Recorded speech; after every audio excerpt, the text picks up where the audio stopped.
ओम श्री गणेशाय नमः। आज हम आपको बुधवार व्रत की कथा सुनाने जा रहे हैं। अमर सुहाग और अमर पीहर गणेश जी की कहानी। बहुत सालों पहले गणेशपुरी नामक का एक गांव था।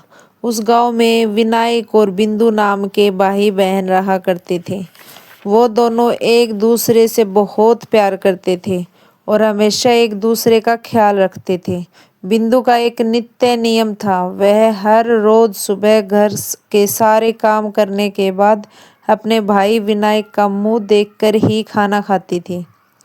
कुछ सालों बाद विनायक ने अपनी बहन का विवाह पड़ोसी गांव के ही एक व्यापारी से कर दिया। उसके बाद ससुराल वाले काफी भले लोग थे। शादी के बाद बिंदु ने अपना नित्य नियम कायम रखा था। ससुराल से जल्दी जल्दी काम खत्म करके ससुराल से मायके जाती थी।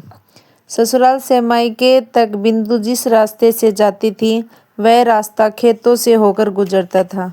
वहां पर घनी झाड़ियों के बीच एक पेड़ के नीचे गणेश भगवान की सुंदर सी मूर्ति रखी होती थी। बिंदु हर रोज आते समय हाथ जोड़कर कहती थी, मेरे जैसा अमर पीहर और मेरे जैसा अमर सुहाग सबको दीजिए। इतना कहकर वह अपने मायके जाने के लिए निकलती। घनी झाड़ियों के कांटे उसके पैरों में चुभ जाते थे। एक रोज की तरह बिंदु मायके पहुंची और भाई का मुंह देखकर बैठ गई। तभी भाभी की नजर बिंदु के पैरों पर गई। तभी भाभी ने पूछा, तुम्हारे पैरों पर क्या हुआ है? तभी बिंदु ने जवाब दिया कि आते वक्त खेतों में गिर गई। गिरी हुई झाड़ियों के कांटे पैरों में चुभ गए हैं। उसके बाद बिंदु वापस अपने ससुराल पहुंच गई। तभी भाभी ने अपने पति विनायक से कहा कि बिंदु के पैरों में कांटे चुभ गए हैं, कल आते वक्त फिर से ना चुभे उसके लिए आज ही पूरा रास्ता साफ करा दीजिए। उसके बाद विनायक ने कुल्हाड़ी उठाई और खेतों की तरफ चल दिए और सब झाड़ियां काट के रास्ता साफ कर दिया। लेकिन झाड़ियां काटते वक्त उसके हाथों एक गलती हो गई और झाड़ियों के साथ साथ वह खेजड़ी के पेड़ वाली सुंदर गणेश जी की मूर्ति भी उसने हटा दी। इसी बात पर भगवान गणेश जी उससे नाराज हो गए और भाई विनायक के प्राण हर लिए। दूसरे दिन जब गांव वाले विनायक को ले जा रहे थे तभी उसकी पत्नी ने रोते हुए कहा, रुकिए, इनकी बहन आने वाली है। उसका नियम है वह अपने भाई का मुंह देखे बिना खाना नहीं खाती। लोग बोलने लगे, आज तो देख लेगी लेकिन कल क्या करेगी? तभी बिंदु रोज की तरह अपने भाई से मिलने ससुराल आ रही थी। तभी उसका ध्यान साफ सुथरे रास्ते पर गया। उसका ध्यान रोज की तरह गणेश जी पर भी गया।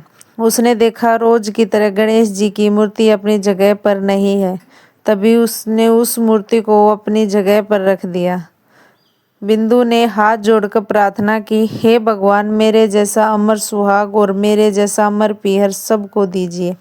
इतना कहकर वह आगे बढ़ी। अपने भगत की यह बात सुनकर गणेश जी कहने लगे, अगर इसने मेरी बात नहीं सुनी तो मुझे कौन मानेगा? मेरी पूजा कौन करेगा?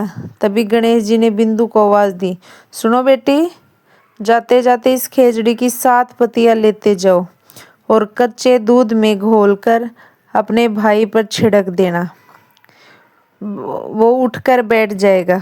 वह आवाज सुनकर बिंदु इधर उधर देखने लगी पर उसे आसपास कोई नहीं दिखाई दिया। तो उसने सोचा, ठीक है, जैसा सुना वैसा कर देती हूँ, और वह खेजड़ी के 7 पत्तियां अपने साथ ले गई।